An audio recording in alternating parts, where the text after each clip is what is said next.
ljudi.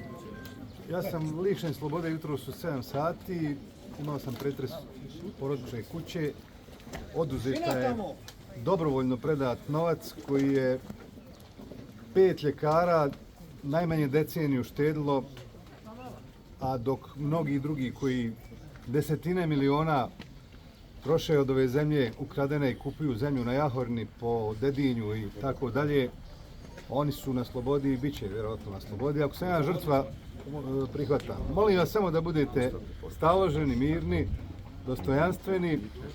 Ja idem za Banja Luku i vidimo se sutra u Banja Luci i idemo do konačne pobjede.